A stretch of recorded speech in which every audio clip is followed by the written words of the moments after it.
In today's video, I'm going to teach you how to create a Substack account.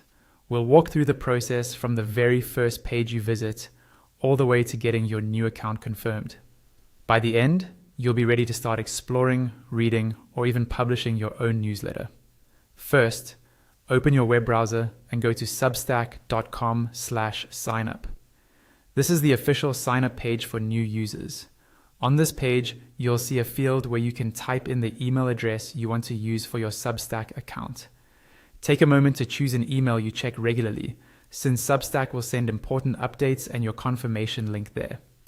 Type your email into the box, then look for the checkbox that says you agree to Substack's terms of use and acknowledge its information collection and privacy policy. Read these if you'd like, then tick the box to agree and click the continue button. Next, the page will reload and you'll be taken to a screen where you can set up your profile. Here, you'll enter your name, which is required. This is usually the name that will appear on your profile and on your publications. You'll also see optional fields where you can add a short bio, mention where else you can be found online, and include handles or links to your social accounts. These extra details help readers know more about you, but you can always skip them for now or come back and edit them later.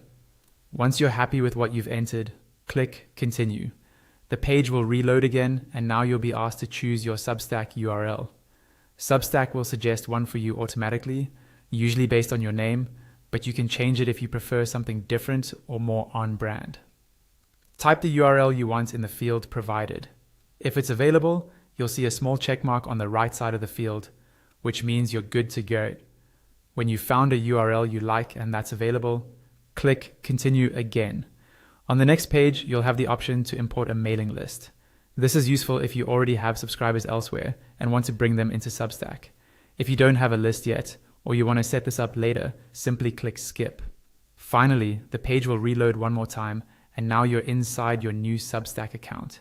At the top, look for the button that says Send Confirmation Email. Click this to send a verification message to the email address you used earlier. Then go to your inbox, open the email from Substack, and follow the instructions to confirm your account. Once that's done, your Substack account is fully set up and ready to use.